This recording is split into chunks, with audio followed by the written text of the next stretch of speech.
سمود فوٹیلا کا معاملہ ہے، آپ کیا سمجھتے ہیں کہ اس میں پاکستانی حکومت کس طرح سے ظاہر اپنے تمام تر ذرائع کو استعمال کرتے ہوئے خارجہ سطح پر کیا وہاں سے اپنے یرغمالیوں کو رہا کروانے میں کامیاب ہو سکے گی؟ دیکھیں، آپ کا ایک پاکستانی وہاں پہ ہیں سینیٹر مشتاق صاحب، ان کو صد سلام ہے، انہوں نے پاکستان کے نام کو اونچا کیا، اور ویسے بھی وہ معتبر جگہ پہ رہے ہیں۔ سینٹ پاکستان کا ایک معتبر ادارہ ہے، اور سارے راستے میں پاکستان کے جھنڈے کو وہ لہراتے رہے ہیں، اور پاکستان کی عوام کی ترجمانی انہوں نے کی ہے۔ جی سر۔ پاکستان کے ڈائریکٹ رشتے ناتے نہیں ہیں اسرائیل کے ساتھ، البتہ پاکستان امریکہ کے تھرو یا ان عرب ممالک دوستوں کے تھرو جن کے تعلقات سفارتی طور پہ ہیں اسرائیل کے، پریشر ڈالے گا۔ اور اسرائیل کی جو آج خبر آ رہی تھی، جو اٹالین فارن منسٹر نے جس کو ڈکلیئر کیا ہے، وہ یہ کہ انہوں نے گارنٹی دی ہے، یعنی اسرائیل نے گارنٹی دی ہے کہ وہ سمود فوٹیلا کے جو 200 سے زائد کارکنان ان کی حراست میں ہیں، ان کے اوپر کسی بھی قسم کا تشدد نہیں ہوگا۔ تو لہٰذا چونکہ اس کے اندر بڑی تعداد اٹالینز کی بھی ہے، اسپینیئرز بھی ہیں، اور غالباً ٹرکی کے بھی 20 کے لگ بھگ کوئی کارکنان ہیں، تو لہٰذا یہ حکومتیں سرگرم ہے، اور پاکستان بھی سرگرم ہے، اور پاکستان ایک اہم ملک ہے مسلم دنیا کا، اور مڈل ایسٹ کے اندر اسپیشلی سعودی عرب کے ساتھ پیک کے بعد پاکستان کا کردار بڑا اہم ہو جاتا ہے۔ تو میں سمجھتا ہوں کہ گڈ ول جسچر کے طور پہ اسرائیل کو یہ قدم اٹھانا چاہیے، بلکہ اس سے پہلے انہیں سیف پیسیج دینا چاہیے تھا، تاکہ دنیا کو سگنل جاتا کہ پریزیڈنٹ ٹرمپ کی جو کاوشیں ہیں اسے کامیاب کرنا چاہتا ہے اسرائیل۔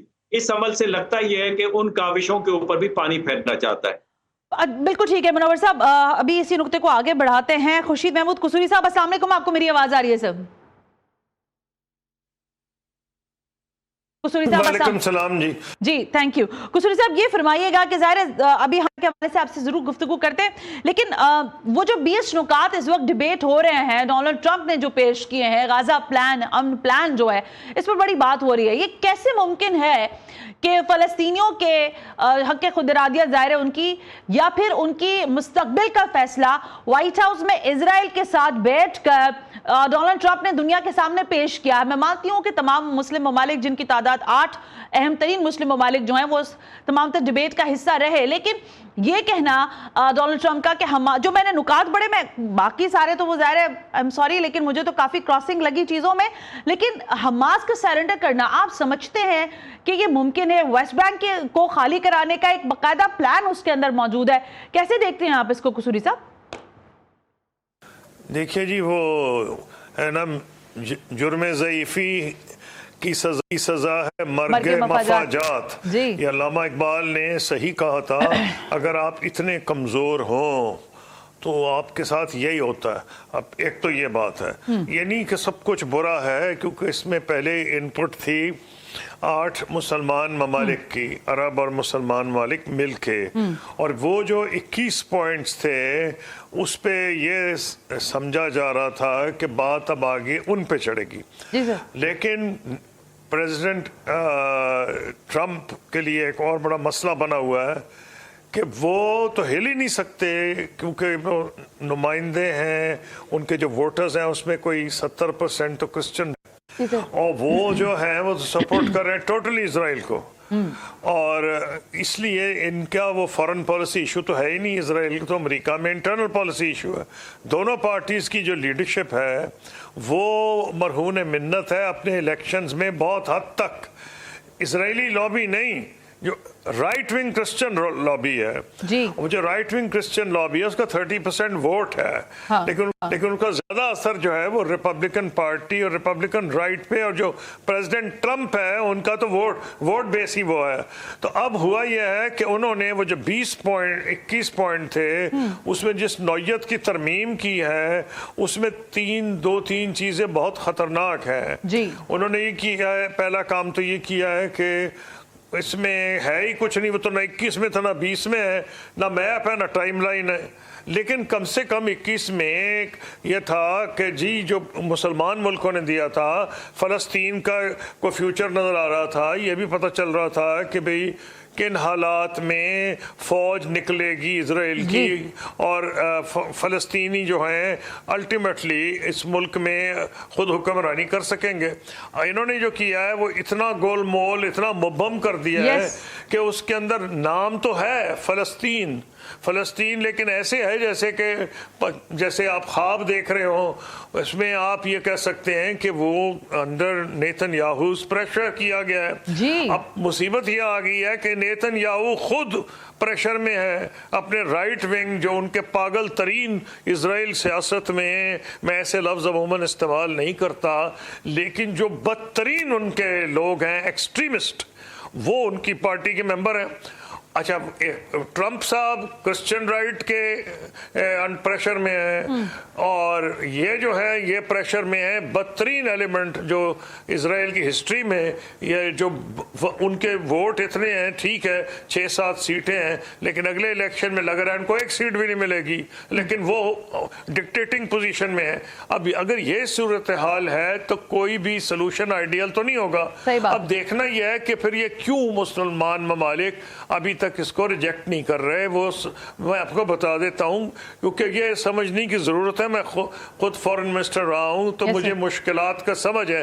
پہلی بات تو یہ ہے کہ ہر بندہ جس کے سینے میں دل ہے وہ ہولناک تصویریں جو دیکھتا ہے بچوں، عورتوں، بوڑھوں کا جو حشر کیا اسرائیل نے ادھر سے ادھر سے دربدر نہیں کو 10 دفعہ تو بیچارے 1.5-2 سال میں خیمے اپنے اکھاڑ چکے ہیں. گھر کو تو سواری کوئی نہیں ہے، اور اس کے ساتھ کھانا لینے جاتے گولیاں مار دی جاتی ہیں، بھوک سے وہ مر رہے ہیں. تو ایک یہ مسئلہ ڈیفینیٹلی ہے، میں مانتا ہوں. وہ فلسطین کی ریاست تب بنے گی اگر فلسطینی زندہ رہیں گے. وہ زندہ ہی نہیں رہیں گے تو فلسطین کی ریاست کیا بنے گی؟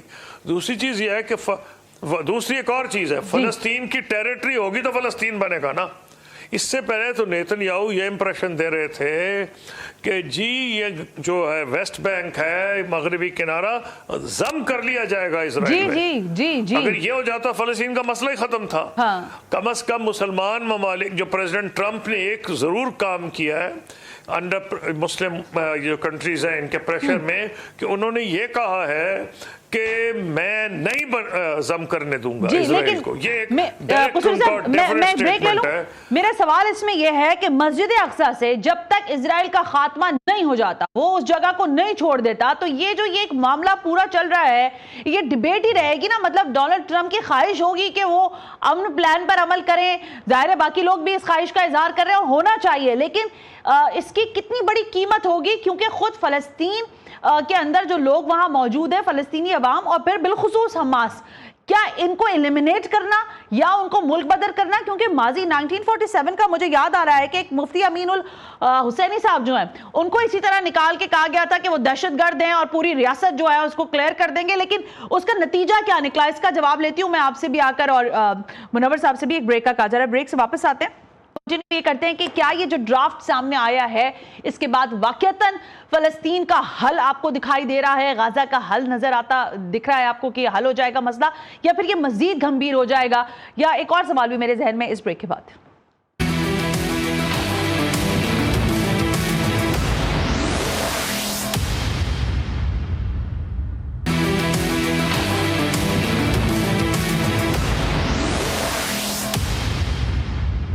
ویلکم بیک ناظرین، ہم بریک پر تھے اور ذرا گفتگو ہو رہی ہے ڈونلڈ ٹرمپ کی جانب سے پیش کرتا ان 20 نکات کے حوالے سے جو کہ غزہ میں امن کے حوالے سے اس وقت بات کر رہے ہیں، یا وہ پلان انہوں نے جو پیش کیا ہے. منور حسین صاحب، سوال سیدھا سا یہ ہے کہ جب تک مسجد اقصی کے اندر اسرائیل موجود ہے، اس کے ناپاک وجود وہاں پر موجود ہے، تو ایسی صورتحال میں جب ظاہر ہے مسلم دنیا کے بڑے لیڈرز نے بھی ڈونلڈ ٹرمپ سے حالیہ دنوں میں جو ملاقاتیں کی ہیں، اس میں یہ نقطہ یقیناً اٹھایا گیا ہوگا کہ پورے جو 20 نکات ہیں اس میں کہیں اسرائیلی فوج کے وڈرال کی بات نہیں ہے، لیکن اگر وڈرال کی بات ہے تو وہ حماس کی ہے، اور حماس جو وہاں پر طاقت ہے گو کہ ہمارے علم میں ہے کہ ترکیہ اور قطر کے اندر جو اس وقت ڈائیلاگ ہو رہے ہیں اس میں یقیناً حماس کو اس بات پر آمادہ کرنے کی کوشش کی جا رہی ہوگی، لیکن اس پورے سیناریو میں اس پورے پکچر میں کہ ڈونلڈ ٹرمپ کا جو پیش کردہ پلان ہے یہ کیسے فٹ آئے گا؟ کیونکہ دنیا بھی تو اس کو دیکھ رہی ہے. ایسا تو نہیں ہے کہ آپ اس کو آئسولیشن میں کر دیں اور اسرائیل وہاں پر بیٹھا رہے، مسجد اقصیٰ کے اندر اس کا وجود بھی قائم رہے، حماس سیرنڈر کر دے، فلسطین کے لوگ وہاں سے ملک بدلیں. کیسے ممکن ہے؟ دیکھیے سر، یہ بڑا امپورٹنٹ کوشچن ہے. میرا خیال ہے یہی ہے کہ حماس کی لیڈرشپ نے جو 2 شرائط رکھے ہیں وہ رکھے یہ ہیں کہ مکمل طور پہ اسرائیل کا انخلا ہونا چاہیے، پہلی بات. دوسری بات یہ کہ ان کو safe passage with international guarantee ہوگا کہ ان کو ٹارگٹ نہیں کیا جائے گا، جو کہ ماضی میں اسرائیل نے حماس کی لیڈرشپ ہو یا حزب اللہ کی لیڈرشپ ہو یا ایرانین ملٹری لیڈرشپ ہو، ان کو ٹارگٹ انہوں نے کیا ہے. تو لہٰذا اس پہ یہ اسی وجہ سے گارنٹی مانگ رہے. دوسرا یہ کہ امریکہ کی پوزیشن کو قصوری صاحب نے بڑی خوبصورتی سے بیان کیا کہ اس وقت پریزیڈنٹ ٹرمپ 3 پریشرز فیس کر رہے ہیں. ایک پریشر ہے اسرائیلی لابی سے جو کہ بہت ہی تکڑی ہے اور جو کہ فائنانس کرتی ہے الیکشنز میں، اور جن کو فائنانس نہیں کرتی وہ الیکشنز ہارتے ہیں. ماضی کے اندر بھی کانگریس مین جتنے بھی تھے جنہوں نے اسرائیل کے اسٹانس کی مخالفت کی وہ دوبارہ الیکشن نہیں جیت پائے. دوسرا پریشر ان کو اپنے میگا کانسٹیٹوئنسی سے ہے، اور اس میں کارل ٹکرسن نے یہاں تک بھی تنقید کی ہے کہ پینٹاگون کے اندر اسرائیلی ملٹری آفیسرز ڈکٹیٹ کرنا ہو گئے ہیں امریکن ملٹری آفیسرز کو کہ انہوں نے کیا کرنا ہے، اور یہ خطرناک بات ہے. اور امریکہ فرسٹ کے تحت اپنے مفادات کا خیال کرنا چاہیے نہ کہ اسرائیل کے مفادات کا خیال کرنا چاہیے. اور تیسرا جو کرسچن رائٹ موومنٹ ہے اس کے اندر بھی میں تبدیلی دیکھ رہا ہوں. مثال کے طور پہ علی کرک جو تھے ان کے لاسٹ پوسٹ آپ دیکھیں تو انہوں نے کہا کہ یہ جو ایپسٹین ہیں یہ ایجنٹ ہے موساد کے اور یہ بلیک میل کریں امریکہ کی رولنگ لیڈ کو. اور اس کے ساتھ ساتھ انہوں نے یہ واضح کیا تھا کہ یہ ایتھنک کلینزنگ ہے. ساتھ میں ڈیموکریٹس کی میں آپ کو بات بتاتا چلوں کہ سینیٹر وین ہالن اور مارکلے انہوں نے ریسنٹلی ایک رپورٹ دی ہے جس کے اندر انہوں نے بتایا ہے کہ جو ان کی اپنی ذاتی آبزرویشن ہے اس میں اسرائیل بہت آگے بڑھ گیا ہے اور یہ ایتھنک کلینزنگ ہے اور امریکہ کے لیے یہ کمپلسری ہے with the international institutions at any cost. اس کو ان کو روکنا ہوگا. تیسرا میں آپ کے سامنے ثبوت یہ رکھنا چاہتا ہوں کہ جو ریسنٹ سروے آیا ہے امریکہ کے یوتھ کا 28% فقط نوجوان رہ گئے ہیں جن کے دل میں تھوڑا بہت اسرائیل کے لیے سافٹ کارنر ہے.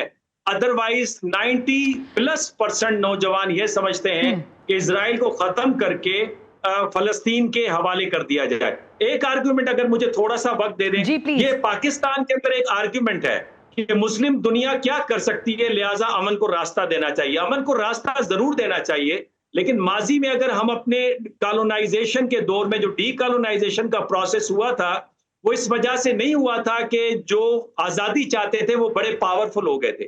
وہ اس وجہ سے ہوا تھا کہ جو حالات پیدا ہوئے تھے کالونائزرز کے ملکوں کے اندر وہ اس طرح کے تھے کہ جہاں پہ ان کی ملٹری پاور ایگزاسٹ کر گئی تھی، اکنامکلی ویک ہو گئے تھے، پولیٹیکل کوہیسونیس ان کی ختم ہو گئی تھی.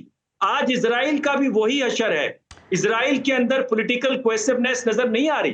ان کے اپوزیشن لیڈر لیپارڈ کہتے ہیں کہ اتنی بری حکومت اسرائیل کی تاریخ میں کبھی نہیں آئی. تو لہٰذا یہ تو ان کا اپنا ظاہر ہے، جو ان کی اپنی حکومت کا معاملہ ہے نا، جو اپنے ملک میں وہ کر رہے ہیں وہ ہیں ہی مٹھی بھر تو اسرائیلی ہیں. انہوں نے پوری دنیا میں ایک فتنہ فساد پھیلایا ہوا ہے. میں ذرا اسی کویسچن کو لے کر قصوری صاحب آپ کی طرف آنا چاہتی ہوں.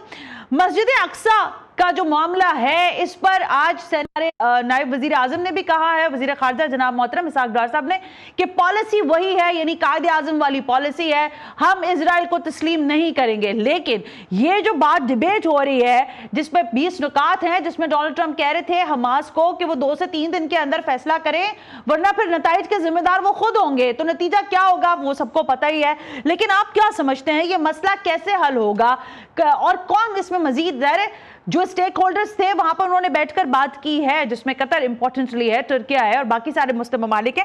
کیا سمجھتے ہیں آپ کہ کس حد تک اس کو حل کی طرف لے جایا جا سکتا ہے؟ دیکھیے بات یہ ہے کہ اس میں ایک بالکل کلیئر ہے، سارے مسلمان ممالک اس میں کلیئر ہیں، لیکن یہ فیصلہ اکیلے مسلمان ممالک ہے۔ اگر ان میں اتنی طاقت ہوتی تو اسرائیل کی یہ ہمت تھی کہ 6 ممالک پہ اس نے حملہ کر دیا ساتھ میں پچھلے 10-15، تو کو مان سکتا ہے؟ کس نے جواب دیا؟ زیرو، جواب ہی کچھ نہیں۔ خدا نہ کرے آپ پہ ہندوستان آپ پہ حملہ کرتا جیسے کیا اس نے، اور آپ نیند کی گولی لے کے سو جائے تو کیا ہوگا؟ آپ کا بھی اللہ معاف کرے حشر ہوتا۔ وہ تو شکر ہے آپ کی فوج، آپ کی ایئر فورس آپ الرٹ ہے، آپ نے ایسا منہ توڑ جواب دیا ہے کہ اب اس کو سوچے گا۔ اب اگر اتنے کمزور ہیں، دیکھنے کی یہ بات ہے کہ یہ علاقہ وہ ہے جس نے حضور نبی کریم کی رحلت کے بعد 40 سال میں 2 عظیم سلطنتیں، eastern Roman empire, the Byzantium, اور Sassanian empire, the old Persian empire, اس کا تیا پاچا کر دیا تھا۔ یہی لوگ تھے، یہی بدو تھے، اسی علاقے کے رہنے والے۔ لیکن اب کیا ہوا ہے؟ آپ نے دیکھا اللہ تعالیٰ نے دولت سے مالا مال کیا ہے، لیکن حالانکہ آپ حیران ہوں گی کہ ان کے پاس ویپنز اسرائیل جیسے ہی ہیں جی، ان کے پاس جہاز بھی لیٹسٹ ہیں، انہوں نے بہت خرچ کیا ہے۔ پرابلم اس میں یہ آ گیا ہے کہ ایک بلیک میلنگ اس کی پاور ہے، اسرائیل از اے نیوکلیئر پاور۔ اب اس کا میں یہ سمجھتا ہوں کہ اسرائیل نے ایک احسان کر دیا ان پہ، یہ سوئے ہوئے تھے نے جگا دیا ہے، اتنے تھپڑ مارے ہیں لیفٹ رائٹ سینٹر کہ ان کو یہ ہوش آ گئی ہے وہ بھائی ہم دولت سر میں مارے، روز آتا ہے ہمیں تھپڑ مار کے چلا جاتا ہے۔ اور اس لیے اب پہلی دفعہ 2 چیزیں ہوئی ہیں، ایک تو سعودی پاکستان جو اگریمنٹ ہے وہ ایک قسم کی وارننگ ہے اسرائیل کو کہ بھائی بس ہو گیا، اب بس ہو گیا، اگر تم نے آگے بڑھے کم از کم سعودی ٹیریٹری تو ہم سب کے لیے مکہ مدینہ مقدس ہیں تو اس کا جواب آئے گا۔ اس کا دوسروں پہ بھی اثر ہو رہا ہے۔ نمبر 2، پہلی دفعہ ہم سن رہے ہیں کہ ایک کلیکٹیو میکنزم ہے گلف کوآپریشن کاؤنسل کا، اور اس کو ایکٹیویٹ کیا جائے گا، یہ بھی ہے۔ تیسری بات یہ ہے کہ ہو سکتا ہے ابھی یہ بھی خبریں ہیں کہ کچھ اور ملک پاکستان سے مزید قسم کو الائنسز یا انڈرسٹینڈنگ کریں جس میں ہماری ڈیفنس کوآپریشن بڑھ جائے گی، لیکن اس کو لگتا ہے ٹائم۔ تو اب اس وقت جو ہے پہلا جو پرابلم آ گیا کہ فلسطین کا خواب زندہ رکھنا، بالکل، لیکن قصوری صاحب اسی میں جواب دے دیجئے، ایک منٹ قصوری صاحب، اسی میں مجھے جواب دے دینا کہ اگر دیکھیں مزاحمت تو میں نے ابھی بریک پہ جانے سے پہلے آپ کو ایک حوالہ دیا 1947 والا، آج بھی اگر فلسطینیوں کو ان کی جگہ سے ہٹانے کی بات ہوتی ہے یا ویسٹ بینک کے حوالے سے ہم بات کر لیں، حماس کے سرنڈر کرنے کی بات کریں، تو اس کا مقصد تو یہ ہوا کہ غزہ کا جو حل ڈونلڈ ٹرمپ پیش کر رہے ہیں وہ حل نہیں ہے، اور مزاحمت پھر جاری رہے گی، پھر اس میں ظاہر شکست ہو یا نہ ہو، جیت ہو یا ہار ہو، لیکن بہرحال وہ اپنی مزاحمت کی تحریکوں کو اسی طرح جلا بخشتے رہیں گے جو انہوں نے ماضی میں بھی دی، چاہے وہ اسماعیل ہانیہ کی شکل میں دور حاضر کی شہادتیں ہوں یا دیگر اور بھی مستقبل میں بھی ہو سکتی ہے۔ دیکھیے میرا تو اپنا یہ عقیدہ ہے، اور تاریخ کے اسٹوڈنٹ کی حیثیت سے وہ یہ ہے کہ جب آپ اتنا ظلم کریں تو آپ کے گلے پڑتا ہے۔ جب ہٹلر یہ کر رہا تھا کیا اس کو پتا تھا کہ کن حالات میں اپنے سر میں وہ گولی مارے گا، پھر اس کی لاش کو آگ لگائی جائے گی، پھر اس کے دوستوں کا ٹرائل ہوگا نیورمبرگ میں؟ میں تو سرٹن ہوں کہ جن لوگوں نے یہ کیا ہے ان کا حشر اچھا نہیں ہوگا، لیکن اس میں ٹائم لگے گا۔ آلریڈی انٹرنیشنل کرمنل کورٹ نے اریسٹ وارنٹ ایشو کیا ہوا ہے، پھر آہستہ آہستہ یورپین ممالک جو ہیں فلسطین کی ریاست کو ایکسیپٹ کر رہے ہیں۔ اب اس کو آپ کہہ سکتے ہیں کہ بھئی ابھی میں سمجھتا ہوں اگر یہ انہوں نے اب کیا ہے تو اگلا قدم یہ ہونا چاہیے کہ وہ جس طرح ساؤتھ افریقہ میں ہوا تھا کہ بائیکاٹ کی طرف جائیں۔ اگر بائیکاٹ ابھی نہیں کر سکتے تو کم از کم اپنی ایئر کوریڈور بند کر دیں، تمہارے جہاز یہاں سے نہیں نکل سکتے ہیں، اور ان کو تھریٹن کرے تمہیں ویپنز بھی نہیں ہم دیں گے۔ تو یہ therefore it's not an easy choice کہ کریں کیا کہ فلسطین کا خواب زندہ ہے۔ آپ دیکھیں کم سے کم اگر دروازہ نہیں کھولا، کھڑکی نہیں کھلی تو روشن دان کھل گیا، اس میں سے تھوڑی سی روشنی آ رہی ہے کہ ہاں جی کسی طرح فلسطین۔ اوکے منور صاحب سے میں ذرا بات کرنا چاہتی ہوں۔ منور صاحب یہ جو ایک بات ہمارے ذہن میں ہے کہ اسرائیل کا جو معاملہ ہے، اب یہ پوری دنیا ہم آپ ہی لوگوں سے سنتے بھی ہیں کہ بھائی وہ ٹیکنالوجی میں بڑا آگے ہے، قصوری صاحب بھی بتا رہے ہیں کہ بھائی پیسہ بھی ہے، ویپنز بھی ہیں،